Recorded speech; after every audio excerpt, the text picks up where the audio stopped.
దేశవ్యాప్తంగా ఆసక్తి రేపిన వస్తు సేవల పన్ను విషయంలో అసలు రంగం సిద్ధమైంది. మరికొన్ని గంటల్లో జీఎస్టీ అమల్లోకి రాబోతున్నది. పార్లమెంట్ సెంట్రల్ హాల్ వేదికగా జీఎస్టీ అమలుకు కీలక అడుగు పడనుంది.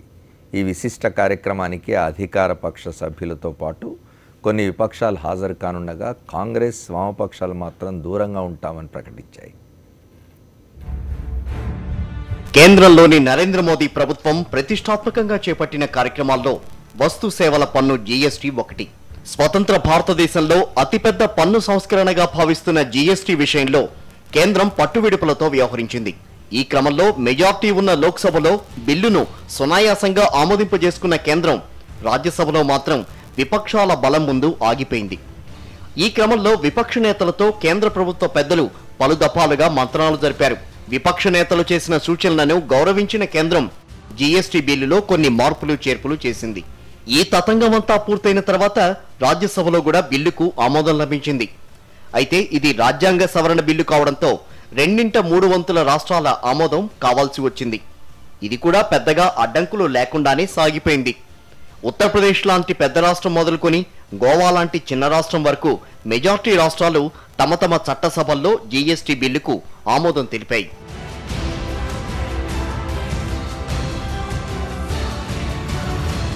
మొత్తానికి 2/3 రాష్ట్రాలు ఆమోదం తెలపడం, రాష్ట్రపతి కూడా ఆమోదముద్ర వేయడంతో బిల్లు చట్టరూపం దాల్చింది. ఓవైపు ఈ కార్యక్రమం జరుగుతుండగానే జీఎస్టీ మండలి వరుసగా సమావేశాలు నిర్వహించింది.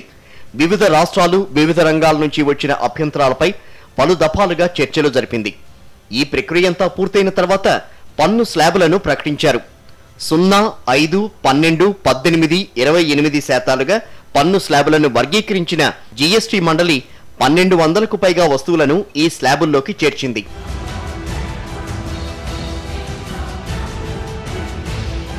జూలై 1 నుంచి జీఎస్టీని అమల్లోకి తేనున్న కేంద్రం జూన్ 30న పార్లమెంటు వేదికగా ప్రత్యేక కార్యక్రమం నిర్వహించనుంది. పార్లమెంటు సెంట్రల్ హాల్లో శుక్రవారం అర్ధరాత్రి వస్తు సేవల పన్నును లాంఛనంగా ప్రారంభిస్తారు. రాష్ట్రపతి ప్రణబ్ ముఖర్జీ, ఉపరాష్ట్రపతి హమీద్ అన్సారీ, ప్రధానమంత్రి నరేంద్ర మోదీ, లోక్సభ స్పీకర్ సుమిత్రా మహాజన్తో పాటుగా కేంద్ర మంత్రులు, ఎన్డీఏ ఎంపీలు, కొందరు ముఖ్యమంత్రులు ఈ కార్యక్రమంలో పాల్గొంటారు. కాంగ్రెస్, డీఎంకే, తృణమూల్, లెఫ్ట్ పార్టీలు మాత్రం దీనికి దూరంగా ఉంటామని తెలిపాయి.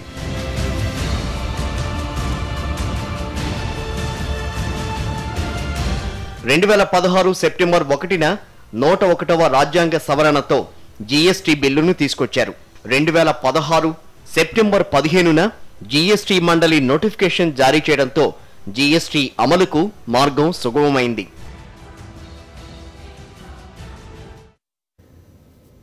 ఇలా అర్ధరాత్రి తర్వాత జీఎస్టీ అమల్లోకి రాబోతున్నది. ఒక ప్రత్యేక సమావేశం జరుగుతుంది పార్లమెంటు సెంట్రల్ హాల్లో. కొన్ని ప్రతిపక్షాలు మాత్రం గైర్హాజరు కాబోతున్నాయి. రామచంద్రమూర్తి గారు జాయిన్ అయ్యారు మనతో. అట్లాగే సిపిఐ నాయకులు సుధాకర్ కూడా మనతో చర్చలో పాల్గొంటారు. భారతీయ జనతా పార్టీ నాయకులు రాకేష్ రెడ్డి తర్వాత జాయిన్ అవుతారు మనతో. రామచంద్రమూర్తి గారు, రాష్ట్రాలకు పంపించారు జీఎస్టీ బిల్లు, రాష్ట్ర అసెంబ్లీలో ఆమోదం తెలిపాయి. మళ్ళీ ఇప్పుడు పోయిన తర్వాత కొన్ని పక్షాలు మేము గైర్హాజరు అవుతున్నాం అని చెప్తున్నాయి. దేనికోసం అది? అంటే గైర్హాజరు కావడం అనవసరం యాక్చువల్గా. ఎందుకంటే ఈ పక్షాలు కూడా రాజ్యసభలో ఆమోదం తెలిపిన తర్వాతనే బిల్ పాస్ అయింది. ఇంకోటి 2013 వింటర్ సెషన్లో ఇది ప్రవేశపెట్టాలని కాంగ్రెస్ విశ్వ ప్రయత్నం చేసింది. ఇప్పుడు బీజేపీ కూడా అనుకూలంగా ఉంది. యాక్చువల్గా Sushma Swaraj, Arun Jaitley were in favour, but Modi has opposite. అప్పుడు ఇంత దూరం వచ్చిన తర్వాత దాన్ని అపోజ్ చేయాల్సిన అవసరం లేదు, అదొకటి. 2, ఇంత హడావుడు కూడా అనవసరం, ఇంత హైప్ కూడా అనవసరం. ఇంకోటి ఏంటంటే స్టేటస్ కూడా కంటిన్యూ అవుతుంది. అంటే ఇప్పుడున్న పన్నుల స్థాయి కంటిన్యూ చేస్తూ దాన్ని కొన్ని స్లాబ్స్గా విభజించి 5%, 12%, 18%, 28% అని చేసి దాదాపు 8 types of taxes are there. అంటే మొత్తం 1 నేషన్ 1 ట్యాక్స్ అన్నా కూడా ఇన్ని దంతాలు పెట్టి, అంటే ఏంటి, కేంద్రానికి కానీ రాష్ట్రాలకు కానీ తమ ఆదాయం తగ్గడం ఇష్టలేదు, పెరగాలి. అంటే కంప్లైంట్స్ పెరుగుతుంది కాబట్టి అందరూ ఈ ట్యాక్స్ నెట్లో చాలామంది వస్తారు, చాలామంది దీన్ని అమలు చేయక తప్పదు కాబట్టి ట్యాక్స్ రెవెన్యూ బాగా పెరుగుతుంది. పెరిగినా కూడా రిస్క్ తీసుకోవడానికి ఎవరు సిద్ధంగా లేరు. దీన్ని ఒక 12% దగ్గర ఆఫ్ చేసి 12% లోపే అన్నీ ఉండేట్టు మ్యాక్సిమం 12%, తర్వాత 16%, అది 18%. అయితే అరవింద్ సుబ్రహ్మణ్యం కూడా చెప్పింది ఏంటంటే ఇట్ షుడ్ నాట్ ఎక్సీడ్ 18% అని. చెప్తే కొద్దిగా ఎంకరేజింగ్గా ఉండేది. కాకుండా 28% ఉంది, ఇంక మోర్ దాన్ దట్ ఉంటుంది అని అంటాం. దానివల్ల ప్రయోజనం లేదు. అంటే కొద్దిగా దాంట్లో there is no incentive for the common man or for the traders. కానీ ఇంకోటి small traders will get affected. వాళ్ళకి ఇంతవరకు తెలియదు అసలు పన్ను అంటే ఏంటో తెలియదు, ఎట్లా రిటర్న్స్ ఫైల్ చేయాలో తెలియదు, ఎట్లా కంపేర్ చేయాలో తెలియదు. వాళ్ళకి ఎడ్యుకేషన్ కావాలి, ఎక్స్పీరియన్స్ కావాలి. మేము డే 1 నుంచి ఇంప్లిమెంట్ చేస్తాము, ఇలా చర్య తీసుకుంటామంటే it will be very difficult. చాలా నెగిటివ్ వస్తుంది.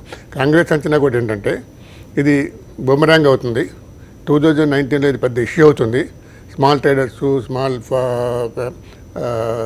జాబ్ సీకర్స్ వీళ్ళందరూ కూడా జాబ్ డేస్ కూడా దెబ్బతింటారు.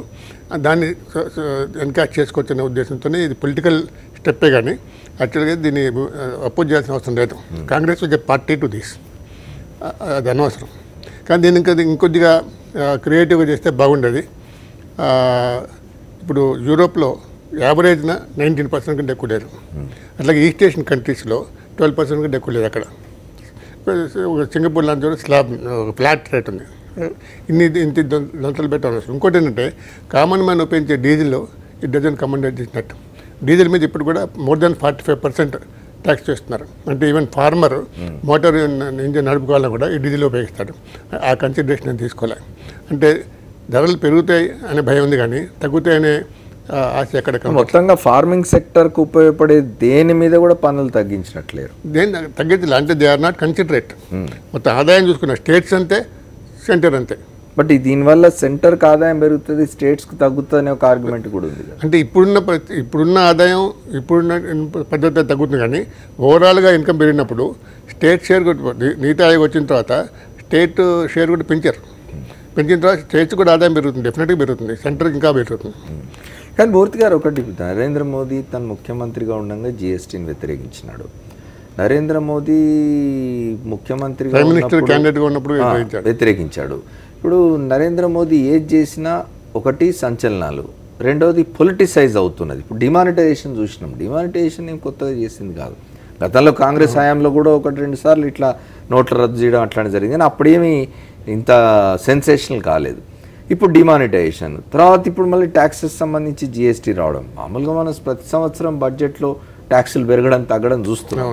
బట్ ఇది వచ్చేసరికి అంటే నరేంద్ర మోదీ స్టైల్ ఆఫ్ అంటే స్టైల్ ఒకటి హైప్ ఒకటి ఉంటుంది, స్టైల్ ఒకటి. ఇంకోటి దీని బోల్డ్నెస్ కూడా. డిమానిటైజేషన్ తర్వాత అందరూ దెబ్బతింది, ఎకానమీ గ్రోత్ రేట్ తగ్గింది, 6% తగ్గింది అంటున్నారు. కానీ యూపీ ఎలక్షన్స్లో తంబింగ్ మెజారిటీతో గెలిచారు. అదే కనుక మనం ఒక ఎగ్జాంపుల్ తీసుకుంటే రేపు 2019లో కూడా దీని ఎఫెక్ట్ ఉండకూడదు. ఉంటే ఏమైనా పాజిటివ్ ఉండాలి కానీ నెగిటివ్ ఉండకూడదు. అది కూడా చూసుకోవాలి. అంటే ఇంత ఒక దేశానికి ఒకే పన్ను ఉండటం అనేది అవసరమే. కానీ దాంట్లో ఒక ఇన్సెంటివ్ ఉండాలి ప్రజలకి దాంట్లో పాల్గొనడానికి. పన్ను స్థాయి తగ్గించాలి. అంతేగాని ఇదే స్థాయిలో ఉంచి దీన్ని అడ్జస్ట్ చేశారు. 28% స్లాబ్ చేసి ఇదే పన్నుల స్థాయిని అడ్జస్ట్ చేశారు. స్టేటస్గా కంటిన్యూ అవుతుంది. ఇట్లయితే లాభం లేదని సుబ్రహ్మణ్యం కూడా చెప్పాడు. అందరు ఎక్స్పర్ట్స్ కూడా చెప్పారు. ఇది ఓన్లీ నాన్ ఎకడమిస్ట్ ఉంది గవర్నమెంట్, ఆయనే చెప్పాడు ఆ సంగతి. కాబట్టి దీనివల్ల ప్రయోజనం ఉండదేమో అంతా.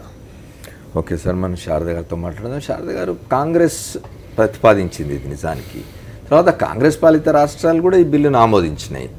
రాష్ట్రాలు ఎక్కడెక్కడైతే వాళ్ళు కొన్ని రాష్ట్రాలు మళ్ళీ వాళ్ళు వచ్చేసరికి చివరికి ఎందుకు దీన్ని బాయ్కాట్ చేయాలనుకున్నారు. ఇదొక ఎవరు కాదన్నా ఉన్నన్నా ఇది ఒక హిస్టారికల్ ఫేజ్ కదా. ఎందుకు దాన్ని ప్రతిపక్షాలు కాంగ్రెస్తో పాటు వామపక్షాలకు పెద్ద స్టేక్స్ లేవు, పెద్ద రాష్ట్రాలు లేవు, వాళ్ళకి అధికారంలో లేరు. అయినప్పటికీ వాళ్ళ అపోజ్ చేస్తున్నారు. కాంగ్రెస్ కూడా బయటకు వచ్చేసింది, అంటే అటెండ్ కాబోవడం లేదు, బాయ్కాట్ చేసింది. ఎందుకోసం ఈరోజు సమావేశం గురించి ముందు మాట్లాడుకుంటే, అర్ధరాత్రి సమావేశము ఒకప్పుడు కాంగ్రెస్ పార్టీ వాళ్ళు స్వాతంత్రాన్ని తీసుకురావడం కోసము, అర్ధరాత్రి స్వాతంత్రాన్ని తీసుకురావడం కోసం ఫైట్ చేస్తే, వీళ్ళు సామాన్యుల ఉన్నటువంటి స్వాతంత్రాన్ని హరించడం కోసము జిఎస్టీని తీసుకొస్తున్నారనేటువంటి మాటను ఎవరం కూడా కాదనలేము. ఎందుకంటే జిఎస్టీ ప్రపోజ్ చేసింది కాంగ్రెస్ పార్టీ అయినా కానీ దానికి దీనికి చాలా వ్యత్యాసం ఉంది. అక్కడ 2 ఇష్యూస్ వల్ల జిఎస్టీ కాంగ్రెస్ హయాంలో పాస్ కాకపోవడానికి రీజన్స్ ఉన్నాయి. ఒకటేమో సార్ చెప్పినట్టుగా పెట్రోలియం ఇష్యూస్ పైన స్టేట్ అండ్ సెంట్రల్కి పొసగలేదన్నమాట, వీళ్ళు చెప్పేటువంటి విషయాలు వాళ్ళు. తర్వాత ఇంకొకటి ఏంటంటే మ్యానుఫ్యాక్చరింగ్ స్టేట్స్ ఏవైతే ఉండింటాయో ఇప్పుడు 1% అడిషనల్ ట్యాక్స్ ఏవైతే ఛార్జ్ చేస్తున్నారో అది అంతకుముందు ఉండింది కాదనమాట. ఎప్పుడైతే అంటే పర్చేసింగ్ స్టేట్ ఎవరైతే ఉన్నారో వాళ్ళు పే చేసేవాళ్ళు తప్పించి మ్యానుఫ్యాక్చరింగ్ స్టేట్ పైన 1% ఛార్జ్ చేసేటువంటి అధికారం లేకుండింది. సో ఇప్పుడు ఏం చేశారు, సెంటర్ వాళ్ళు వీళ్ళని హ్యాపీ చేయడం కోసము కన్జ్యూమర్ని ఇక్కడ ఇబ్బంది పెడతా ఉన్నారు. అంటే కన్జ్యూమర్కి 2 రకాలుగా ఇబ్బంది పడేటువంటి పరిస్థితిని కల్పించారు. తర్వాత నరేంద్ర మోడీ గారు ముఖ్యమంత్రిగా ఉన్నప్పుడు కానివ్వండి, ప్రధానమంత్రిగా ఉన్నప్పుడు కానివ్వండి, వీడియోస్ కూడా మనం అందరం చూసాము, ఆయన మాట్లాడినటువంటి విషయాలు విన్నాము. ఆయన ఏమన్నారు, प्रणब मुखर्जी से मैंने बात किया, जब तक आईटी और इंफ्रास्ट्रक्चर को डेवलप नहीं करोगे जीएसटी को इम्प्लीमेंट करना नामुमकिन है అనేటువంటి మాటలు వాళ్ళే మాట్లాడినటువంటి మాటలు. అలాంటప్పుడు మీరు ఎలాంటి ఇన్ఫ్రాస్ట్రక్చర్ని డెవలప్ చేశారని మీరు జిఎస్టీని ఇంత తొందరగా తీసుకురావాల్సినటువంటి అవసరం ఏర్పడింది అనేటువంటి సమాధానం చెప్పాల్సినటువంటి బాధ్యత బీజేపీ వాళ్ళపైన ఉంది, అంతేకాకుండా నరేంద్ర మోడీ గారి పైన ఉన్నది. ఎందుకంటే మనం డిమానిటైజేషన్ అప్పుడు కూడా చూసాము, ఎలాంటి చర్యలు తీసుకోకుండా రాత్రికి రాత్రి ఇంప్లిమెంట్ చేయడం వల్ల సామాన్య ప్రజలందరూ చాలా ఇబ్బంది పడ్డటువంటి పరిస్థితి ఏర్పడింది. ఇప్పుడు కూడా ఉన్నటువంటి పరిస్థితులలో వ్యతిరేకత రాలేదు కదా, యూపీ ఫలితాలు చూసినాం మనం. యూపీది it's a different issue. UP ఫలితాలను మనం బేస్ చేసుకొని డిమానిటైజేషన్ది ఇంపాక్ట్ లేదు దేశ ప్రజలపైన అని అనుకోవడానికి వీల్లేదు. నెక్స్ట్ మనకు కమింగ్ ఎలక్షన్స్లలో తప్పకుండా దాని ప్రభావం ఏర్పడుతుంది. ఎందుకంటే ఇప్పుడు ఈ స్మాల్ ట్రేడర్స్ ఎవరైతే ఉన్నారో మూర్తి గారు చెప్పినట్టుగా వాళ్ళందరికీ జిఎస్టీ గురించి అర్థం చేసుకోవడానికే కొంత టైం పడుతుంది.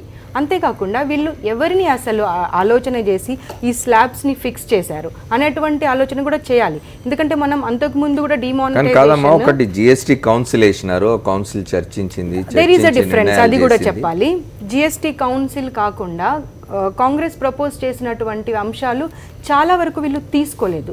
అప్పుడు ఒకటి డిస్ప్యూట్స్ రెజల్యూషన్ అథారిటీ అనే ఒక కమిటీ డెఫినెట్గా ఉండాలి. ఎందుకంటే ఇంటర్ స్టేట్ డిస్ప్యూట్స్ వచ్చినప్పుడు వాటిని ఎవరు రిజాల్వ్ చేయాలి అనేటువంటి అంశం ఉండింది.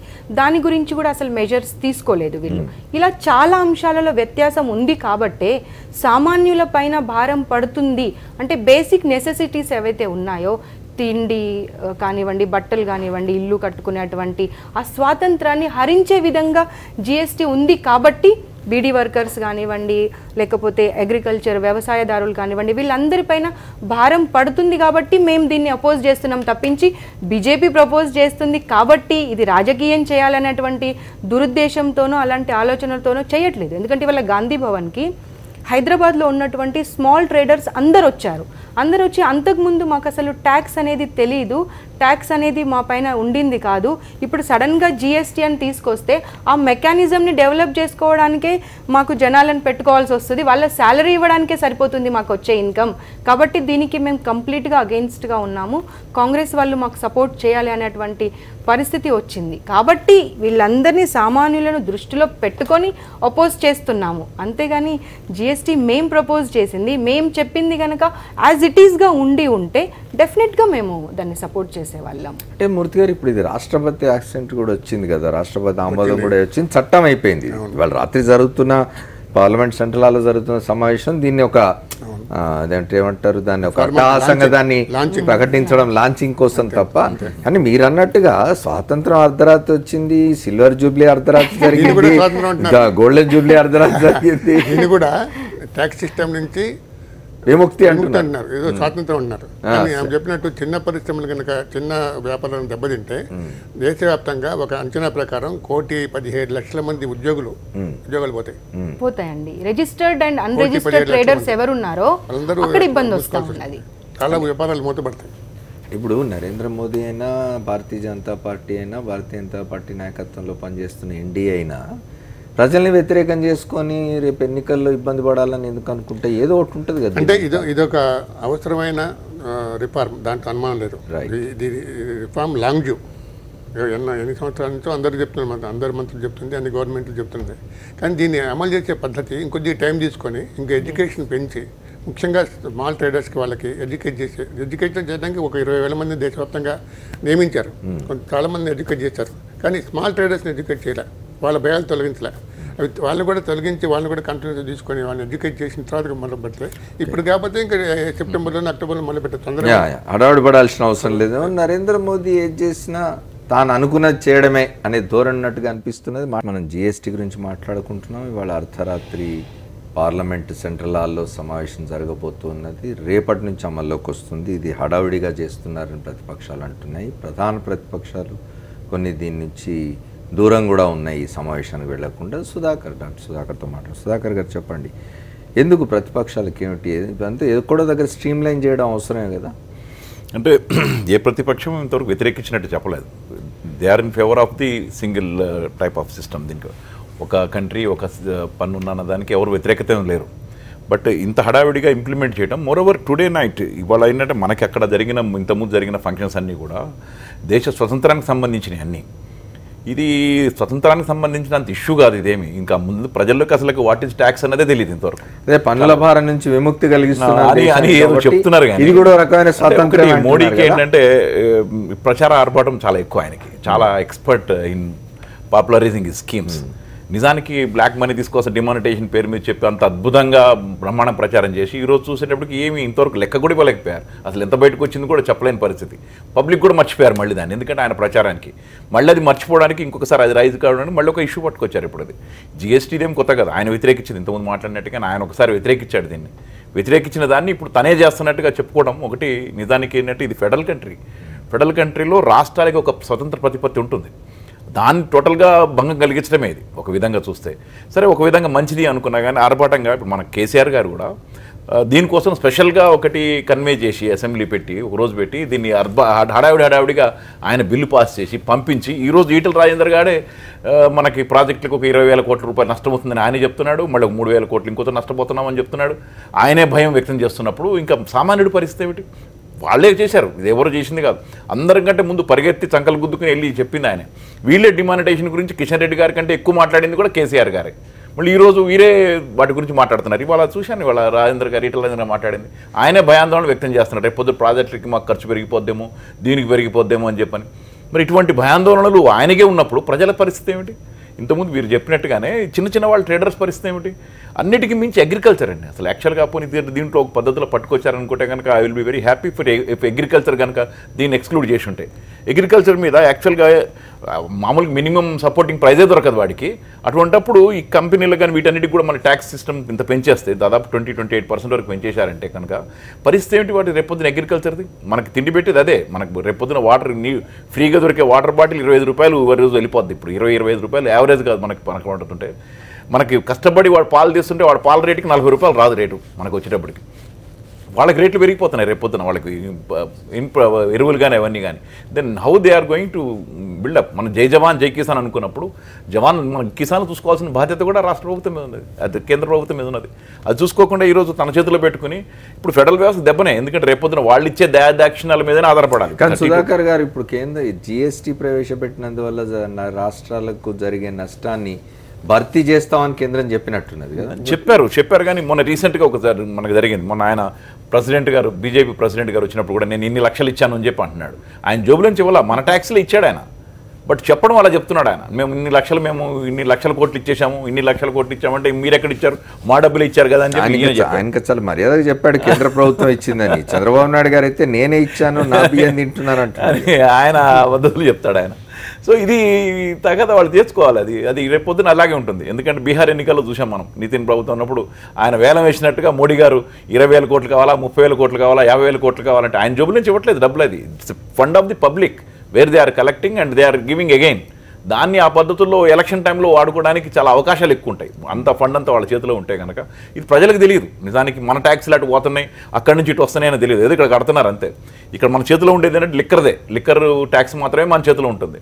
పెట్రోల్ ట్యాక్స్లన్నీ మీరు అన్నట్టు 40-45% అది మల్టీనేషనల్ కంపెనీలకు వెళ్ళిపోతాయి. ఇప్పుడు వేసే ట్యాక్స్ విధానంలో కూడా ఈ పద్ధతిలో డెఫినెట్గా అది మల్టీనేషనల్ కంపెనీలకు ఎక్కువ వెళ్తుంది. కింద వాళ్ళకి వచ్చేటప్పటికి ఈరోజు అన్నట్టు నిజమే, fully I agree that everybody should pay the taxes. Income tax ఒకవైపు, ఈ సర్వీస్ ట్యాక్స్ ఒకవైపు. అంటే దాదాపు 50% ఆదాయాలు ఈ ట్యాక్స్లకు వెళ్ళిపోతాయి వీళ్ళందరి దాంట్లో. రేపొద్దున ఫ్రస్ట్రేషన్ వస్తుంది జనాల్లో. అంటే బయటపడతారని నేను అనుకోవడం లేదు. ఎందుకంటే మనకు అలవాటు పడిపోయాం, మనకి దెబ్బలకి అలవాటు పడిపోయాం. వాడు ఎంత చేసిన డిమానిటేషన్ పేరు మీద ఎంత ఇబ్బందులు పెట్టినా మనకేంటంటే సోషల్ మీడియా దాడుల వల్ల ఎవడు మాట్లాడకుండా ఈరోజు సహించాడు అన్నీ. ఎందుకంటే దాంట్లో ఒక్కసారి ఇదేంటి కష్టం అంటే కనుక మీరు సినిమా టికెట్లకు లైన్ నిలబడట్లేదా, ఇది నిలబడితే ఏంటి అన్నారు. దాదాపు డిమానిటైజేషన్ టైంలో లైన్లో నిలబడి దాదాపు 20-30 మంది చనిపోయిన పరిస్థితులు మనకు కనబడుతున్నాయి. దాని మీద మాట్లాడినోడు ఎవడు లేడు, ఇంకా ఎక్కువ మంది లెక్కలు ఉన్నట్టున్నాయి. సో ఈ పరిస్థితులు మాట్లాడేవాడు ఈరోజు వచ్చేటప్పటికి చాలా జరిగిపోయింది అన్నాడు. ఏం జరిగింది ఈరోజు డిమానిటైజేషన్ వల్ల? జరిగిన లాభం ఏంటి ఇంతవరకు ఎవరు కనపడాల, ఇంతవరకు చెప్పట్లేదు కూడా. నిజానికి డిమానిటైజేషన్ ఈజ్ ఎక్సలెంట్ ప్రాజెక్ట్, అది ఎక్సలెంట్, అది ఎవడు కాదనలేదు అది. బట్ ఇంప్లిమెంటేషన్ వచ్చేటప్పటికి ఎందుకు జరిగిందో, ఎందుకు చేశారో, ఎందుకు బయట తీశారో ఎవరికి అర్థం కాని విషయం అది. ఈవెన్ మోడీకి కూడా అర్థం కాకనే ఈరోజు సైలెంట్ అయిపోయి ఉన్నాడేమో అనిపిస్తుంది. ఎందుకంటే ఎవరికి లెక్కలు రాలేదు బయటికి, ఎంత డబ్బులు బయటకు వచ్చినాయి, ఎంత డబ్బులు వైట్ అయిపోయాయి అన్నది. ఈరోజు చూస్తే రేట్లు కూడా పెరిగిపోతానే ఉన్నాయి, ధరలు పెరిగిపోతానండి. ధరలకు కళ్ళెం లేదు. ఈరోజు ధరలు తగ్గిపోతాయి, పెట్రోల్ రేట్ ఏదో తగ్గిపోతుంది అంటే ప్రపంచంలో అన్ని చోట్ల పెట్రోల్ రేటు తగ్గిపోతుంటే మన దగ్గరికి వచ్చేటప్పటికి ఈరోజు 60-65 రూపాయలు పెట్రోల్ రేటు తగలబడుతున్నది. పక్క రాష్ట్రంలో పక్కన ఉన్న చోట కూడా అంత రేట్ లేదు. ఎందుకు పడిపోతుందంటే మన ట్యాక్స్లు ఎక్కువ. ఎందుకంటే ఈరోజు ఫ్రీ ట్రేడ్ ఇచ్చేసారు వాళ్ళకి, ఇష్టం వచ్చిన రేట్లు పెంచుతారు. ఈరోజు డైలీ రేట్లు పెంచుతున్నారు వాళ్ళు, డైలీ. ఈరోజు పెట్రోల్ వెళ్తే ఈరోజు రేట్ ఎంత అని అడగాల్సిన పరిస్థితి. అంత దారుణమైన పరిస్థితుల్లో ఈరోజు మన పెట్రోల్ను అది ఉన్నది. మేజర్ ఎకానమీ అటు వెళ్ళిపోతానే ఉన్నది. దీన్ని మల్టీనేషనల్ కంపెనీలకి ఇది టోటల్ సపోర్ట్. సో ఇటువంటి పరిస్థితులు ఉన్నప్పుడు మనకి ఇది ఏ పద్ధతిలో వెల్కమ్ చేస్తారు, ఏ పద్ధతిలో దీన్ని మనం సెలబ్రేట్ చేసుకుంటూ ఈరోజు వేడుకల్లో పాల్గొంటారు ప్రతిపక్షాలు కానీ ఎవరన్నా కావచ్చు, ఎవరన్నా అంత హడావిడిగా చేయాల్సిన అవసరం ఉందా అనిపిస్తుంది. ఎందుకంటే అది నిజానికి ఆ వేదిక అంటే కనుక నిజంగా మనకి స్వతంత్రానికి సంబంధించిన రజతోత్సవాలు, గోల్డెన్ జూబ్లీ సెలబ్రేషన్స్ అవి వచ్చినప్పుడు సెలబ్రేట్ చేసుకున్న పరిస్థితి ఈరోజు దీంట్లో ఏం విముక్తి జరుగుతుంది, ఎవరికి విముక్తి జరుగుతుంది, ఎవరికన్నా అర్థమవుతుందా? కనీసం 10% జనాలకు కూడా అర్థమవుతుంది నేను అనుకోవట్లేదు. ఎందుకంటే అంత అన్ఎడ్యుకేటెడ్ మన దగ్గర ఉన్నది. ఈ ట్యాక్స్ వల్ల దీనివల్ల ఎంత లాభం వస్తుందని ఎవరికి తెలియదు. కానీ ఈ ప్రచారం దానివల్ల అందరూ అనుకుంటున్నారు ఏదో జరిగిపోతుంది, రేపు పొద్దున కల్లా వచ్చేస్తుంది, మనకి ఏదో మార్పులు వచ్చేస్తాయని. చూస్తే మాత్రం రేపు పొద్దున ఎలా ఉంటుందో మనకు కొన్ని రోజుల్లోనే మనకు బయటపడుతుంది. ఇప్పుడే చూస్తున్నాను స్క్రోలింగ్లో సినిమా టికెట్లు కూడా పెంచడానికి ఆపుతున్నారని చెప్పని. సినిమా టికెట్లు ఈరోజు 5 రూపాయల నుంచి 20 రూపాయల వరకు ఆర్డినరీ థియేటర్లో పెరిగిపోతాయి, పెద్ద థియేటర్లు అయితే ఇంకెక్కువ పెరిగిపోతాయి. ఆర్డినరీ థియేటర్లో కామానుడు చూసే సినిమా హాల్లో కూడా 15 నుంచి 20 రూపాయలు పెరిగిపోయే పరిస్థితి. ఇవన్నీ జనాల జబ్బుల నుంచి వెళ్ళిపోతాయి ఇవన్నీ. అయితే సార్ మనతో రాకేష్ రెడ్డి జాయిన్ అయ్యారు, భారతీయ జనతా పార్టీ నాయకులు. వారితో కూడా మాట్లాడారు. రాకేష్ రెడ్డి గారు, బంగారం మీద పన్ను తగ్గించారు 3%, తినే బిస్కెట్ల మీద 18% పన్ను, ఇట్లాంటివన్నీ అనేక ఉన్నాయి. ఇంకా చెప్పదలుచుకుంటే మనం చూసుకున్న వ్యవసాయం దగ్గర పోయేసరికి ఎరువుల మీద 5% ఉంటే 12% చేశారు, దాన్ని ఎక్కువ చేశారు. వ్యవసాయం మొదటి మనం వ్యవసాయ ఆధారిత దేశం మనది, రైతులను ఇచ్చేయాలి, రైతుల జీవితాలు బాగు చేయాలి, వాళ్ళని పైకి తీసుకురావాలని మాట్లాడుతూ రేపు ఇది వచ్చిన తర్వాత ఏం జరిగట్లేదు. తర్వాత చట్టమైంది, అన్ని రాజకీయ పక్షాలు దాన్ని అంగీకరించినవి కాదన్నది. కానీ మొత్తం దేని మీద ఎంత పన్ను ఎక్కువ చేస్తున్నాం, ఎంత తక్కువ చేస్తున్నాం అనేది అందరితో చర్చించి చేస్తే బాగుండేది. అంతా హడావుడి, నరేంద్ర మోదీ ఏం చేసినా నేనేం చేసినా మీరు అంగీకరించాలన్న ధోరణిలో చేస్తాడనే ఒక ఆరోపణ విమర్శ ఎందుకు ఎదుర్కోవాల్సి వస్తుంది? ఇప్పుడు మొదటిగా ఏంటంటే జిఎస్టీ అనే ప్రతిపాదన వాజ్పేయి గవర్నమెంట్లో వచ్చింది. దాని తర్వాత 10 ఏళ్ళ యూపీఏ పరిపాలనలో వాళ్ళకి అంత మెజారిటీ ఉన్నా కూడా ఆ ప్రతిపాదనకి మద్దతు తీసుకురాలేకపోయాను. 2013లో వాళ్ళు ప్రయత్నం చేసినారు కదా, ఆ ప్రయత్నం చేశారు. 2000 బీజేపీ సహకరించలేదు. అప్పుడు నరేంద్ర మోదీ గుజరాత్ ముఖ్యమంత్రిగా ఉన్న నరేంద్ర మోదీ వ్యతిరేకించారు. వాస్తవం ఆ ఫార్మాట్ లో ఉన్నటువంటి జిఎస్టీని వ్యతిరేకించారు. మరి వాళ్ళు ఈ ఫార్మాట్ లో ఉన్నటువంటి జిఎస్టీని వ్యతిరేకించారు కానీ జిఎస్టీ అనే ఒక ఐడియాని వ్యతిరేకించలేదు. అసలు ఇప్పుడు కాంగ్రెస్ పార్టీ దేని వ్యతిరేకిస్తాను, దేని సమర్థిస్తానో వాళ్ళకి అర్థం కావట్లేదు, వాళ్ళు కన్ఫ్యూజన్లో ఉన్నారు వాస్తవానికి. ఎందుకంటే పార్లమెంట్లో ఓటేషన్లు కానీ ఇప్పుడు వ్యతిరేకంగా మాట్లాడుతున్నారు. సరే అదంతా పక్కన పెడితే ఓవరాల్గా మేము చెప్పేది ఏంటంటే 10 ఏళ్ళు చర్చ జరిగింది ఈ యొక్క బిల్లు మీద, ఈ యొక్క సబ్జెక్టు మీద 10 ఏళ్ళు చర్చ జరిగింది. మోడీ గారి ప్రభుత్వం అధికారంలోకి వచ్చిన తర్వాత దీన్ని ఎట్టి పరిస్థితుల్లో దీన్ని చట్టం చేయాలి, దీన్ని ఇంప్లిమెంటేషన్ తీసుకురావాలనే ఒక ఆలోచనతో వివిధ రాజకీయ పార్టీలతో చర్చించింది. ఏదో హడావిడిగా ఒంటెద్దు పోకడుతోనే నిర్ణయం తీసుకున్నటువంటిది కాదు. ఏదో అన్ని రాజకీయ పార్టీలు, ఈవెన్ స్మాలెస్ట్ రాజకీయ పార్టీతో కూడా చర్చ జరిపిన తర్వాత పార్లమెంట్లో వారి యొక్క మద్దతు తీసుకున్న తర్వాత ఇది ఆమోదం జరిగింది. ఇప్పుడు just we are launching it, we are going to implement. మీరు ఇంకా సెప్టెంబర్లో ఇంప్లిమెంట్ చేయొచ్చు కదా, లేకపోతే దాని తర్వాత ఇంప్లిమెంట్ చేయొచ్చు కదా అంటే ఇప్పుడు 10 ఏళ్ళు చర్చ జరిగిందండి దీని మీద. 10 ఏళ్ళు చర్చ జరిగింది, పార్లమెంట్లో చట్టం జరిగింది. అసలు ఏం సిస్టమ్స్ మీరు తయారు చేశారని చెప్పేసి ఇంతకుముందు కాంగ్రెస్ నాయకురాలు మాట్లాడుతూ ఉండే. జిఎస్టీఎన్ అనే ఒక సిస్టమ్ తీసుకొచ్చింది. మీరు ఒకసారి యూజ్ చేసి చూడండి ఎంత బాగుందో. మీరు యూజ్ చేసినట్టు ఒక చార్ట్ అండ్ అకౌంటెంట్ని అడగండి ఏమైనా గ్లిచెస్ ఉన్నాయా దాంట్లో అని చెప్పేసి. అద్భుతమైనటువంటి ఒక సిస్టమ్ అండి. ఓన్లీ ఇన్వాయిసెస్ ఎంటర్ చేస్తే సరిపోతుంది అంతే. జస్ట్ ఇన్వాయిసెస్ ఎంటర్ చేస్తే దానికి కావాల్సిన ఫార్మాట్ని మొత్తం అదే పాపులేట్ చేస్తుంది. అంత అద్భుతమైనటువంటి ఒక సిస్టమ్ను తీసుకొచ్చింది మీరు ఇంప్లిమెంట్ చేసిన తర్వాత మీరు దాన్ని యూజ్ చేసిన తర్వాత దాన్ని అప్రిషియేట్ చేస్తారు. బట్ మేము గ్రౌండ్ లెవెల్లో లాజిస్టిక్ సపోర్ట్ అనేది ప్రొవైడ్ చేయకుండా హఠాత్తుగా తీసుకొస్తే, ఇప్పుడు ఇంతకుముందు మీరు రాకముందు మేము మాట్లాడుతూ ఉన్నాం, చిన్న చిన్న ట్రేడర్స్ సంవత్సరానికి 37 సార్లు రిటర్న్స్ ఫైల్ చేయాలి.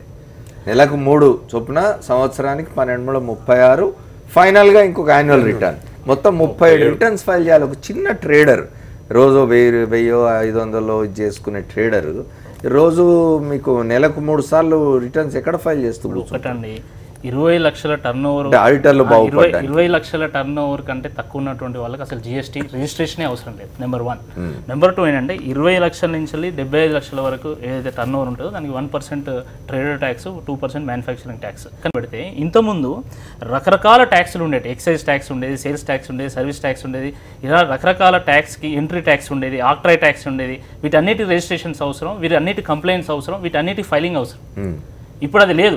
సింగిల్ రిజిస్ట్రేషన్, ఒకే ట్యాక్స్. జస్ట్ ఏంటంటే రిటర్న్ అంటే సేల్ ఇన్వాయిస్ అనేది ఎంట్రీ చేయాలి. అప్పుడైనా కూడా ట్యాక్స్ కన్సల్టెన్సీ చేసేవాళ్ళు, ఇప్పుడైనా ట్యాక్స్ కన్సల్టెన్సీ చేస్తారు. డిఫరెన్స్ ఏం లేదు. అప్పుడు కూడా స్మాల్ ట్రేడర్ తన సొంతంగా చేయలేదు, ఇప్పుడు కూడా స్మాల్ ట్రేడర్ తన సొంతంగా చేయడు. స్మాలెస్ట్ ఆఫ్ ద స్మాల్ ట్రేడర్కి అసలు ఎంట్రీ అవసరం లేదు, అసలు జిఎస్టీ అని అసలు రిజిస్ట్రేషనే అవసరం లేదు. కాబట్టి ఓవరాల్గా ట్యాక్స్ సింప్లిఫికేషన్ కోసం చేస్తున్నది. మీరు అనొచ్చు ఎందుకు మరి 3 సార్లు ఎందుకు రిటర్ను, ఎప్పుడో ఒకసారో నెలకు ఒకసారో 3 నెలలకు ఒకసారి పెడితే అయిపోతుంది కదా అని. ఇక్కడ ఏంటంటే ఇన్పుట్ ట్యాక్స్ క్రెడిట్ సిస్టమ్ ఉంది ఇందులో. అంటే ట్యాక్స్ మీద ట్యాక్స్ పడకుండా ఆల్రెడీ ఒక ఐటమ్ మీద, ఇప్పుడు ఫర్ ఎగ్జాంపుల్ ఒక బిల్డర్ ఉన్నారనుకోండి, బిల్డింగ్ కట్టడానికి సిమెంట్ కొనాలి, లేకపోతే ఐరన్ కొనాలి, రకరకాల వస్తువులు కొనాలి. ఆ వస్తువుల మీద ఆల్రెడీ ట్యాక్స్ పడి ఉంటుంది. మళ్ళీ ఇతను ట్యాక్స్ పడకుండా మొత్తం ఓవరాల్గా సప్లై చైన్ మొత్తం లింక్ చేయడం జరిగింది. ఈ లింక్ చేయడం వల్ల ఏంటంటే అంటే ఎప్పటికప్పుడు వాళ్ళు ఇన్వాయిసెస్ వాళ్ళు రేజ్ చేస్తేనే ఆ నెక్స్ట్ సప్లై చైన్లో ఉన్నటువంటి నెక్స్ట్ వ్యక్తికి దీని యొక్క బెనిఫిట్ వస్తుంది. అందుకనే రిటర్న్స్ తొందరగా ఫైల్ చేయమని అడుగుతున్నాను, అంటే ఫ్రీక్వెంట్గా ఫైల్ చేయమని అడుగుతా ఉన్నాను. సో ఆ సిస్టమ్ అర్థం చేస్తుంది, అది బ్యూటిఫుల్ సిస్టమ్. దానివల్ల ఏంటంటే ట్యాక్స్ ఇవేషన్ తగ్గుతుంది, ట్యాక్స్ ఇవేషన్ ఒకటి తగ్గుతుంది. ఎట్ ద సేమ్ టైం ఏంటంటే క్యాస్కేడింగ్ ఎఫెక్ట్. జిఎస్టీ యొక్క హోల్ ఐడియా అయింది ట్యాక్స్ మీద ట్యాక్స్ పడద్దు. ట్యాక్స్ మీద ట్యాక్స్ పడకుండా ఉండడానికే ఈ యొక్క సిస్టమ్ తీసుకురావడం జరిగింది. ఫ్రీక్వెంట్గా ఫైల్ చేయాలి, ఫ్రీక్వెంట్గా ఫైల్ చేయడం వల్ల ఇన్పుట్ ట్యాక్స్ క్రెడిట్ వస్తుంది. ఆ బెనిఫిట్ రావడం వల్ల ఇంకొకటి రేట్స్ పెరుగుతున్నాయి. ఇదే కదా మేజర్ ఆందోళన. వ్యవసాయానికి సంబంధించి మీరు ఎందుకు ఈ విధమైన నిర్ణయం తీసుకున్నారు, ఇంకొన్ని ఐటమ్స్ మీద నిర్ణయం తీసుకున్నారు. మేము చెప్పేది ఏంటంటే అతి సామాన్యులు యూజ్ చేసేటువంటి మోస్ట్ ఆఫ్ ది ఐటమ్స్ 0%లో ఉన్నాయి. ఒక కాంగ్రెస్ పార్టీ గాంధీ యొక్క వారసత్వం పుచ్చుకున్నటువంటి ఒక పార్టీ ఉప్పు సత్యాగ్రహం చేసిండు గాంధీ. ఉప్పు మీద కూడా వాళ్ళు పన్ను వేసిండు. ఆ ఉప్పు మీద పన్ను మేము తొలగించినాం. ఇప్పుడు వ్యవసాయదారుల మీద ఇప్పుడు మీరు అంతకుముందు 5%, 7% ఉండే ట్యాక్స్ 12% తీసుకొచ్చారు, వాస్తవమే. కానీ మేము చెప్పేది ఏంటంటే 12% అనేది సింపుల్ మ్యాథ్స్ కాదు. 100 రూపీస్ ఉంటే ఇంటూ 12% వేసేసి 112 అవుతుంది, అట్లా చెప్పడానికి వీల్లేదు. ఎందుకంటే ఒక పనిముట్టు తయారు కావాలంటే డిఫరెంట్ స్టేజెస్లో అది తయారవుతుంది. ఒక 4-5 స్టేజెస్లో తయారవుతుంది. ఫస్ట్ రా ఐరన్ రావాలి, దాన్ని మళ్ళీ స్టీల్ కావాలి, దాని తర్వాత కొట్టే వాళ్ళు కొట్టాలి, ఇట్లా అన్నీ ఉంటాయి. ఈచ్ స్టేజ్లో అంతకుముందు క్యాస్కేడింగ్ ఎఫెక్ట్ ఉండే. ఇప్పుడు ఆ క్యాస్కేడింగ్ ఎఫెక్ట్ పోతుంది జిఎస్టీ వల్ల. కాబట్టి ఆ 12% మీకు ఇమ్మీడియట్ ధర పెరిగినట్టు అనిపించినా కూడా ఓవరాల్ మ్యానుఫ్యాక్చరింగ్ కాస్ట్ తగ్గుతుంది. కాబట్టి ఆ బెనిఫిట్ కన్జ్యూమర్కి ఎండ్ కన్జ్యూమర్కి వస్తుంది. దానికి యాంటీ ప్రాఫిటరింగ్ క్లాజ్ అనేది ఒకటి గవర్నమెంట్ వారు మాట్లాడుకుంటూ స్మాల్ ట్రేడర్స్ గురించి మాట్లాడారు. వాళ్ళు అసలు 20 lakhs లోపల ఉంటే అసలు దానిలోకి అదే చెప్తున్నాను, ఎగ్జెంప్టెడ్ లో ఉన్నటువంటి వాళ్ళకు కూడా 5% ఇప్పుడు పడతా ఉంది. అదే కదా వాళ్ళ ఆవేదన అంతా. ఆ విషయాన్ని మీరు అంటే వాస్తవాలను మీరు మాట్లాడకుండా మీరు చేస్తున్నటువంటిది కరెక్ట్ అనేది మాట్లాడడం సబబు కాదు. ఎందుకంటే ఆ స్లాబ్స్ అన్ని మన కళ్ళెదురుగానే ఉన్నాయి, మనం చూస్తానే ఉన్నాం. అదొకటి. తర్వాత ఇప్పుడు రిజిస్టర్డ్ ట్రేడర్స్ ఉంటారు, అన్రిజిస్టర్డ్ ట్రేడర్స్ ఉంటారు. చెప్తాను, నేను మీకు వివరంగా చెప్తాను. రిజిస్టర్డ్ అండ్ అన్రిజిస్టర్డ్ ఉంటారు. అన్రిజిస్టర్డ్ వాళ్ళకు అంతకుముందు ఏంటంటే రిజిస్టర్డ్ ట్రేడర్స్ పర్చేస్ చేస్తే వాళ్ళపైన ట్యాక్స్ పడేది కాదు. ఇప్పుడు ఏమైపోయింది, జిఎస్టీ వల్ల అన్రిజిస్టర్డ్ ట్రేడర్స్ దగ్గర పర్చేస్ చేసినప్పుడు కూడా ట్యాక్స్ వేయాల్సినటువంటి పరిస్థితి ఉంది. అంతేకాకుండా అమౌంట్ ఏదైతే పే చేస్తారో అది ఆ క్రెడిట్ ఏదైతే ఉంటుందో దానిపైన కూడా ఒక కాల పరిమితి ఉండేది కాదు. ఇప్పుడు 180 days అనేటువంటి కాల పరిమితిని పెట్టారు వీళ్ళు. సో ఈ అన్రిజిస్టర్డ్ వాళ్ళపైన పర్చేస్ చేసినప్పుడు ఇది రివర్స్ ఛార్జ్ మెకానిజం అంటారు. ఇది స్టార్ట్ అవుతుంది ఈ జిఎస్టీ వల్ల. అంటే ఈ బీడీ వర్కర్స్ కానివ్వండి, వ్యవసాయానికి సంబంధించినవి కానివ్వండి, ఇవన్నీ అసలు స్లాబ్ లేనివి, అంటే తక్కువ స్లాబ్లో ఉన్నవి, కంప్లీట్గా ట్యాక్స్ లేనివి చాలా వాటిపైన ఇవాళ 28% వరకు వెళ్ళాయి, కొన్నింటిపైన 5% వెళ్ళాయి. ఆ రకంగా ఇబ్బందుల పాలవుతున్నారు. ట్యాక్స్ లేకుండా అన్ఎగ్జెంప్టెడ్ దాంట్లో వచ్చినవి చాలా వరకు లేవు. అండ్ ఎగ్జెంప్టెడ్ అన్ఎగ్జెంప్టెడ్ గూడ్స్ అనేవి కొన్నప్పుడు సెపరేట్ మెకానిజం ఉండేది అంతకుముందు. ఈ జిఎస్టీ వల్ల ఏమవుతుందని అంటే అది క్లబ్ చేసేశారు. దానివల్ల పర్చేస్ చేసినటువంటి ప్రోడక్ట్ ఏదైతే ఉంటుందో దానిపైన అదనమైన భారం పడతా ఉంది. అంతేకాకుండా ఆగస్ట్ లోపల వీళ్ళు ఇన్వాయిసెస్ కానీ రిటర్న్స్ కానీ ఫామ్స్ ఫిల్ చేసి పంపించడమే అంత ఈజీ అని అంత సింపుల్గా వీళ్ళు చెప్తున్నారు. అంత సింపుల్ థింగ్ కాదు ఇది. ఓకే, మీరేం చెప్తారు? ఇప్పుడు మీరు చెప్పినట్టుగానే అన్నిటికీ ఒక ప్లాట్ఫామ్ కింద రావాల్సింది ఎవరు కాదనలేదు వాస్తవం. కానీ ఈ అన్నీ కూడా యూపీఏ గవర్నమెంట్ ఏదైతే పెట్టదలుచుకున్నదో అప్పుడు కూడా ఉండింది. ఇదేమి ఆయనేమి కొత్తది ఏమి చెప్పట్లేదు. ఈ మాటలన్నీ కూడా అంతకుముందు దాంట్లో ఉన్నాయి. ఇదేమి ఆయన కొత్తగా క్రియేట్ చేసింది కాదు, మోడీ గారు క్రియేట్ చేసింది కాదు. ఇట్ ఈస్ దేర్ పాతది. ఆయన ఒకసారి చూసి తెలుస్తుంది. అప్పుడు ఆయన ఎందుకు వద్దన్నాడో ఒకసారి ఆయన చెప్తే కనుక అర్థమైపోతుంది మనకి. ఆయన అప్పుడు ఎందుకని నేను చెప్తాను, గుజరాత్ మ్యానుఫ్యాక్చరింగ్ స్టేట్ కాబట్టి మేము రెవెన్యూ లాస్ అవుతాం కాబట్టి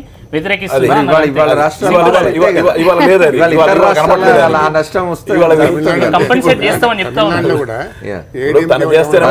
తమిళనాడులో ఏడీఎంకే వాళ్ళు ఏమంటారంటే మేము గత్యంతరం లేక సపోర్ట్ చేస్తున్నాం కానీ ఇది మాకు నష్టం, కానీ సపోర్ట్ చేస్తున్నాం గత్యంతరం లేక అంటున్నారు. అట్లాగే కేసీఆర్ కూడా తెలంగాణ రాష్ట్రానికి 20,000 కోట్ల నష్టం అట, ఆంధ్రప్రదేశ్కు 12,000 కోట్ల నష్టం. సపోర్ట్ చేస్తున్నారు, కమిటీ పేరు గారు సపోర్ట్ చేస్తున్నారు. అసలు తెలంగాణ రాష్ట్రానికి ఒకటి 20,000 కోట్లని మీరు ఎట్లా చెప్తారు? అసలు ఉన్న ఆదాయమే ఆర్థిక మంత్రి చెప్తున్నాడు సార్. ఆర్థిక మంత్రి చెప్పింది that is wrong, absolutely wrong, absolutely wrong. Rakesh గారు అసలు రెవెన్యూ ఎంత ఉంది వీళ్ళకి? మోడీ గారు ఇండస్ట్రియల్ స్టేట్ కాబట్టి గుజరాత్ నష్టం అని చెప్పినప్పుడు ఆ మాట మీద నిలబడాలి. ఆయన నిలబడకుండా మిగతా రాష్ట్రాలను సంప్రదించుకుంటూ వాళ్ళకి చేయకుండా ఈరోజు ఆయన నేనే చేశానని చెప్పి మీరు చెప్పడం అనేది నాకు ఆశ్చర్యం. మాకేంటంటే నేనేమంటలేదు కంపెన్సేట్ చేస్తానది, అప్పుడు కూడా అన్నారు కంపెన్సేట్ చేస్తారని. మీరు ఒకసారి అయిపోయింది, ఓకే, కానీ మీరే మొత్తం చేసినట్టు చెప్పుకోవడమే పొరపాటు. అదే అంశాలను పెట్టేసి పెట్రోలియం గురించి కానివ్వండి, ఇందాక మీరు రాకముందు మేము అన్ని మాట్లాడుకున్నాం, manufacturing state inter state disputes కానివ్వండి, ఈ ఇష్యూస్ అన్నింటికి ఒక కొలిక్కి రాకని జిఎస్టీని పక్కకు పెట్టే పరిస్థితి ఏర్పడింది. అలాంటిది మీరు వాటిని ఏ జోలికి వెళ్లకుండా వాటి గురించి ఏం మాట్లాడకుండా సమస్య పరిష్కారం చేయకుండా మీరు జిఎస్టీని పాస్ చేస్తున్నామంటే సబబు కాదు.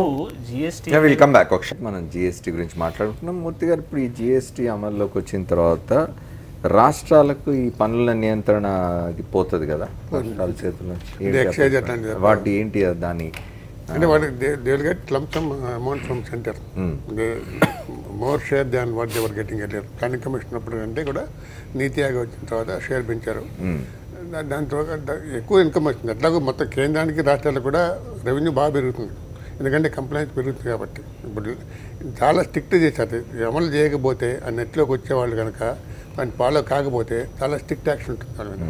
కాబట్టి అందరూ భయపడతారు, అమలు చేస్తారు. అమలు చేసినప్పుడు నెట్ బాగా పెరుగుతుంది కాబట్టి ఇన్కమ్ రెవెన్యూ బాగా పెరుగుతుంది.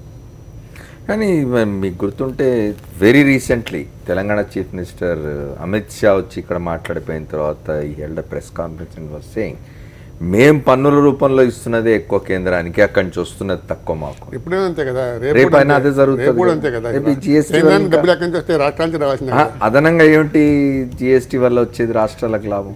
మాపింగ్ అప్ ఎక్కువ అవుతుంది రాష్ట్రాలలో, ఏంటంటే మొత్తం రెవెన్యూ పెరుగుతుంది కాబట్టి వాళ్ళ వాటా కూడా పెరుగుతుంది. ఏ రాష్ట్రం కూడా వాళ్ళ పన్నులు తగ్గకపోవడం కారణం ఏంటంటే ఈ స్లాబ్స్ 28% ఉంచడం కారణం ఏంటంటే ఏ రాష్ట్రం కూడా ఆదాయం తగ్గించుకోవడానికి సిద్ధంగా లేదు. కేంద్రానికి ఆదాయం తగ్గడానికి ఇష్టం లేదు, ఆదాయం పెరగాల్సిందే కానీ తగ్గకూడదు. అందుకని స్లాబ్స్ 5%, 12%, 18%, 28% పెట్టారు. యాక్చువల్గా అయితే even Arun Jaitley was only for 18%, not more than 18% అన్నారు. కానీ 28% అంటే యూ హ్యావ్ టు అగ్రీ. అంటే ఇదంతా ఏంటంటే మొత్తం ఎవరి ఆదాయం తగ్గడం ఇష్టం లేదు, ఎవరు రిస్క్ చేయడానికి సిద్ధంగా లేరు. పన్ను తగ్గిస్తే, ట్యాక్స్ రేట్ తగ్గిస్తే అప్పుడు కొద్దిగా ఉత్సాహంగా ఉంటుంది అందరికీ. అది చేయలేదు. ఎందుకు చేయలేదంటే ఎవరికి కావాల్సిన ఆదాయం వాళ్ళకి రావాలి కాబట్టి. రేపు ఆదాయం పెరుగుతుంది, పెరిగినా కూడా తగ్గిస్తారు, ట్యాక్స్ రేట్ తగ్గించారు, అట్లాగే ఉంటారు. రాకేష్ రెడ్డి గారు, ఒక విషయం చెప్పండి. ఇప్పుడు తెలంగాణ మీరేమో చెప్తున్నది ఇట్స్ నాట్ సైంటిఫిక్, 20,000 కోట్ల నష్టం లేదు తెలంగాణకు ఆదాయం, తర్వాత ఆంధ్రాకి ఇంత ఆదాయం నష్టం లేదని చెప్తూ ఉన్నారు. ఒకవేళ కొన్ని రాష్ట్రాలకు నష్టం వస్తే దాన్ని ఎట్లా పూడుస్తుంది సెంట్రల్ గవర్నమెంట్? ఇప్పుడు అదే కదా, ఇప్పుడు 28% ఇప్పుడు సాక్షాత్తు రాష్ట్ర ఆర్థిక మంత్రి చెప్తున్నాడు మా రాష్ట్రానికి 20 కాంపెన్సేట్ కోట్ల చేస్తాను నష్టం అందుకాలం అదే అదే అందుకని కాంపెన్సేట్ చేస్తాను అంటే నా అంచనా ప్రకారం అంటే అంతకుముందు గతంలో ఈటెల రాజేందర్ గారు మరి ఈ రోజు ఏం చెప్పారో నాకు తెలియదు కానీ గతంలో చెప్పింది ఏంటంటే 4,000 నుంచి 5,000 కోట్ల వరకు నష్టం వచ్చేటువంటి అవకాశం ఉందని చెప్పారు. Even if that is true, centre ఒక క్లాజ్ పెట్టింది జిఎస్టీలో, ఏంటి కంపెన్సేట్ చేస్తాం రాబోయేటువంటి 5 సంవత్సరాలకు గాను మీకు జరిగేటువంటి నష్టాన్ని మేము పూడుస్తాము అని చెప్పేసి ఒక క్లాజ్ పెట్టడం జరిగింది. ఆలోపు వీళ్ళు ఆదాయ మార్గాలు ఎంచుకోవాలి, అదనపు ఆదాయ మార్గాలను ఎంచుకోవాలి ప్రభుత్వం, ఇక్కడ రాష్ట్ర ప్రభుత్వం. కాబట్టి డెఫినెట్గా manufacturing states especially Gujarat, Tamil Nadu, అలాగే కొంత తెలంగాణ ఇట్లాంటి కొన్ని స్టేట్స్ ఏంటంటే నష్టపోయేటువంటి అవకాశం ఉంది. బట్ గవర్నమెంట్ కంపెన్సేట్ చేస్తుంది కాబట్టి పెద్దగా ఆందోళన పడాల్సినటువంటి అవసరం ఏం లేదు. అండ్ ఏ అంశమైనా చర్చించడానికి జిఎస్టీ కౌన్సిల్ ఉంది. కేంద్రము ఇప్పుడు 30 మందిలో కేంద్రం ఒక్కరు, 29 మంది రాష్ట్రాల నుంచే ఉన్నారు. ఈరోజు కూడా కాంగ్రెస్ ఇంకా 5 రాష్ట్రాలు మిగిలి ఉన్నాయి, వాళ్ళు మర్చిపోతున్నారు. వాళ్ళు ఇంకా ప్రతిపాదనలు పెట్టొచ్చు, ఆ ప్రతిపాదనలకు మద్దతు సాధించవచ్చు, వాటిని పాస్ చేసి వాటిని అమలు చేయించవచ్చు. కానీ గుడ్డిగా వ్యతిరేకిస్తున్నారు. అసలు దేనికి వ్యతిరేకిస్తున్నారు కూడా వాళ్ళకి అర్థం కానటువంటి పరిస్థితి.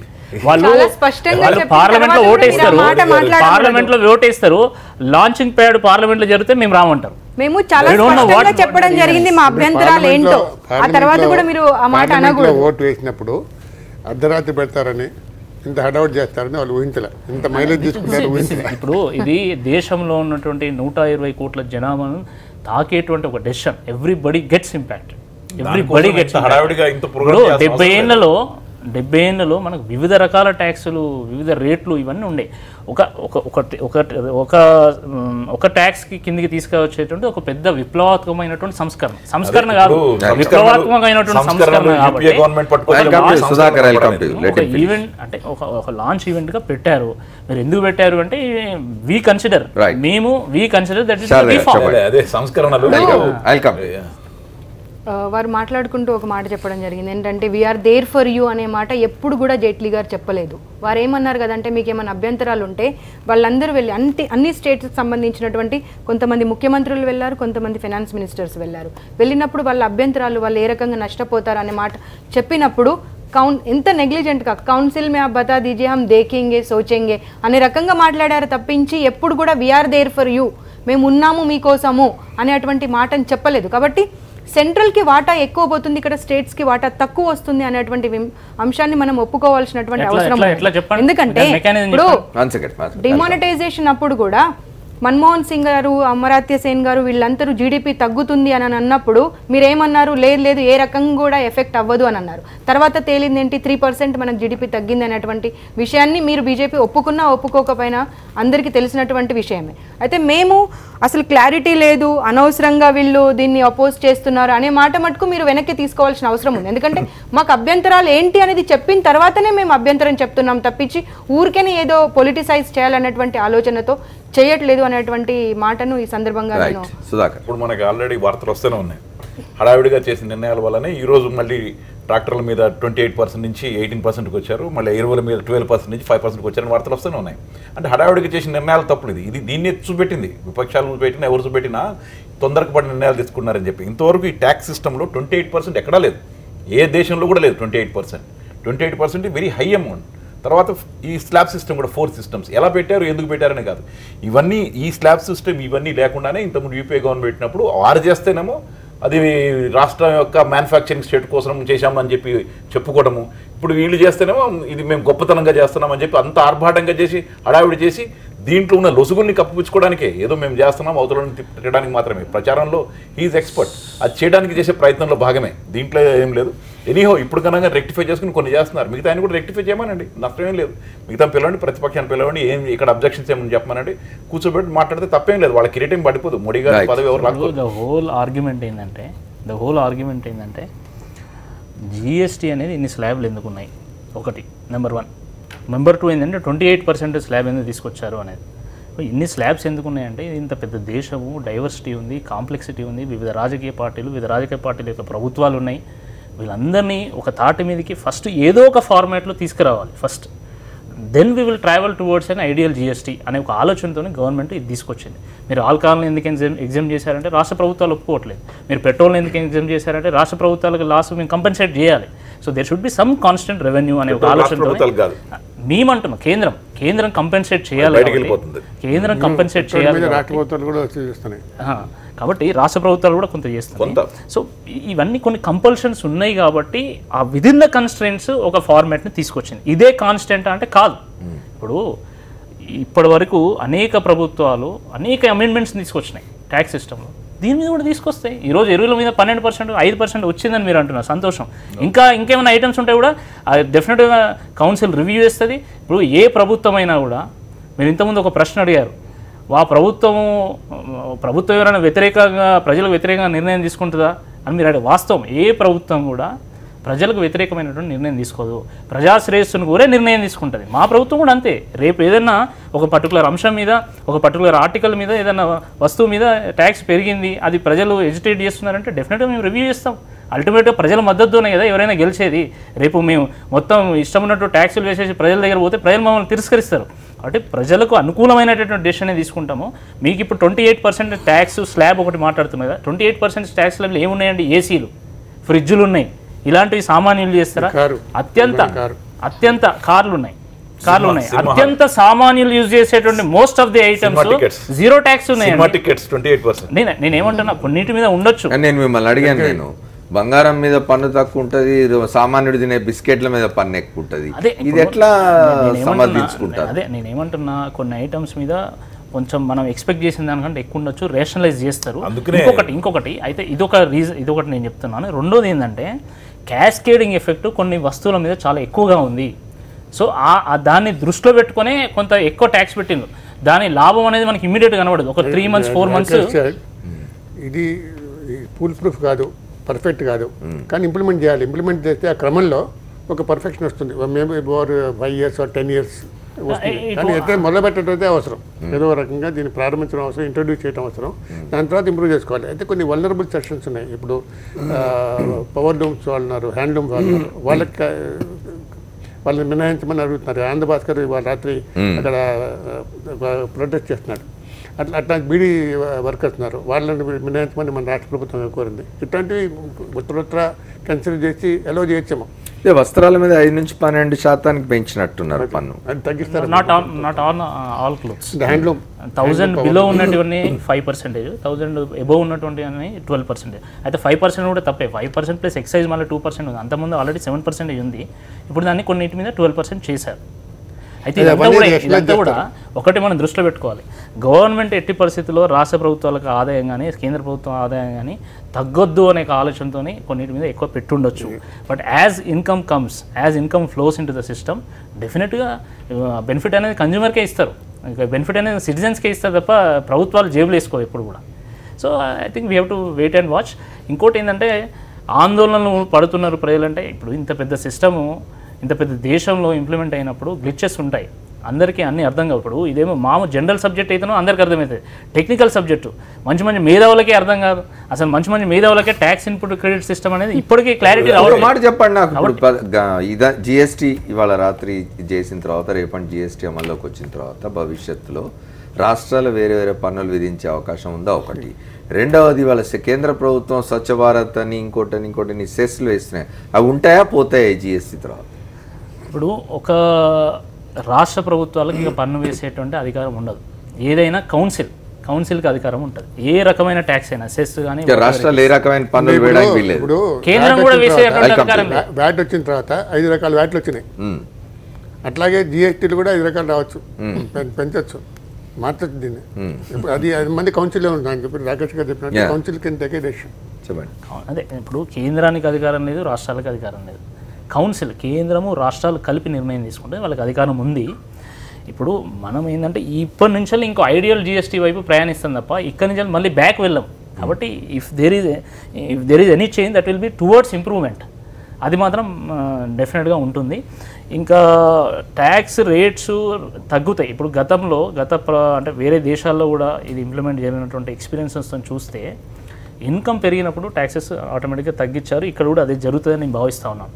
ఎందుకంటే మనం చూస్తే ఓవరాల్గా జీడిపి పెరుగుతుందని చెప్తా ఉన్నారు. జీడిపి పెరుగుతుంది, ప్రభుత్వాల యొక్క ఆదాయాలు పెరుగుతాయి. ప్రభుత్వాల యొక్క ఆదాయాలు పెరిగినప్పుడు ఖచ్చితంగా బెనిఫిట్ కన్జ్యూమర్కి ఇస్తారు. ప్రభుత్వాలు ఎప్పుడు కూడా సరిపోని ఆదాయం వచ్చింది ఇన్కమ్ పెరుగుతుంది అనే మాట అంటున్నారు, బట్ ఇన్కమ్ ఎక్కడి నుండి పెరుగుతుంది అంటే అల్టిమేట్ గా మళ్ళీ కన్స్యూమర్ ని అట్లా కాదు, ఇన్వేషన్ తగ్గుతుంది. That is the beautiness. GST యొక్క మెయిన్ ఆబ్జెక్టివ్ అదే కదా అండి. ఈరోజు 20-30% ఆఫ్ ద పీపుల్ కూడా ఎవరు ట్యాక్స్ కట్టట్లేదు. This is a fact. కాబట్టి దాన్ని పెంచడం ద్వారా ట్యాక్సెస్ ఎక్కువ కలెక్ట్ చేసుకొని అది ప్రజలకు బెనిఫిట్ అందించే ప్రయత్నం. రాకేష్ గారు ఒక పాయింట్ చాలా ఒప్పుకున్నారు. చాలా మంది ఇంటలెక్చువల్ గా అర్థం కాని విషయం ఇది ట్యాక్స్ విషయాల్లో అని చెప్పన్నారు. అటువంటి అర్థం కాని విషయాన్ని ఇంత ఆర్భాటంగా చేయడమే తప్పు అని చేసేసి ఇది కూడా స్వతంత్ర మోటివేట్ చేయడం కూడా దేశంలో అందరినీ మోటివేట్ చేయడం చాలా మోస్ట్ ఇంపార్టెంట్ థింగ్ అని చెప్పడం కూడా మోటివేట్ చేయడానికి మీరు అర్థం చేసుకోవాలి. తప్పదు, దాంట్లో అభ్యంతరం లేదు, కానీ ప్రజలకు తెలియాలి కదా ఏం జరగబోతుంది రేపు. నా మీద అనుభవంలో తెలుస్తుంది అంతే. ముందుగా కొంత వాళ్ళకు ఎక్స్ప్లెయిన్ చేసి వాళ్ళు అర్థం చేసుకునే పరిస్థితులు కల్పించి ఆ తర్వాత మనం శారద గారు రివ్యూ చేసే అవకాశం ఉంది, రేపు మార్చే అవకాశం ఉంది అన్న తర్వాత ఎందుకు కాంగ్రెస్ పార్టీ దీన్ని వ్యతిరేకించాలి? సరే, మార్చే అవకాశం ఉన్నప్పుడు ముందుగానే ఇవన్నీ ఆలోచనలు స్టేట్ గవర్నమెంట్ నుండి కానీ ట్రేడర్స్ దగ్గర నుండి కానివ్వండి అందరి దగ్గర నుండి తీసుకున్న తర్వాత నిర్ణయం తీసుకొని లాంచ్ చేస్తే బాగుండేది. అదే అంటున్నామండి. కౌన్సిల్ దగ్గరికి వచ్చినటువంటి అభ్యంతరాలు ఏంటో వాటిని అన్ని స్టడీ చేసి కూర్చొని వాటి గురించి చర్చ చేసి ఆ తర్వాత మీరు లాంచ్ చేస్తే బాగుండేది కదా. ఇప్పుడు లాంచ్ చేసిన తర్వాత వచ్చినటువంటి అభ్యంతరాలను మేము కన్సిడర్ చేస్తాము, ఆ తర్వాత డెసిషన్స్ తీసుకుంటాము. ఇప్పుడు మీరు ఒప్పుకున్నా ఒప్పుకోకపోయినా అల్టిమేట్గా ఇక్కడ బాధపడుతున్నది సామాన్యులేనండి. మీరు చూడండి, వస్త్ర వ్యాపారులను మొదలు పెట్టుకొని బీడీ ఇండస్ట్రీ కానివ్వండి, ఫర్నిచర్కి సంబంధించినటువంటిది కానివ్వండి, లేకపోతే అగ్రికల్చర్కి సంబంధించిన వ్యవసాయ ఉత్పత్తులు కానివ్వండి, వీటన్నిటికి చాలా ఇబ్బంది అవుతుంది, చాలా ఇబ్బంది అవుతుంది. కాబట్టి మన రాష్ట్ర గవర్నమెంట్ కూడా హడావిడిగా ఒక రోజు కన్విన్స్ చేసి హడావిడిగా బిల్ పాస్ చేసేసి ఈ రోజు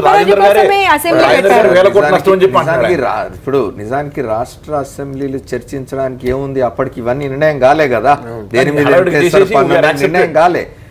ఇన్ ప్రిన్సిపల్ జిఎస్టీ అనేది రావాలి అనే దానికి ఆమోదం తెలిపిన రాష్ట్రాలు ఒకరోజు 10 రోజులు ఏం చర్చిస్తారు? దేశంలో ఏ ఒక్క పార్టీ కూడా జిఎస్టీకి వ్యతిరేకం కాదు, ఇంక్లూడింగ్ లెఫ్ట్ పార్టీ.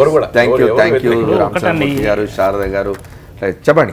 ఇప్పుడు మేమేమంటున్నాం అంటే ఏదైనా కొత్త సిస్టమ్ వచ్చినప్పుడు వ్యాట్ వచ్చినప్పుడు కూడా చాలా ఆందోళనలు ఉండే.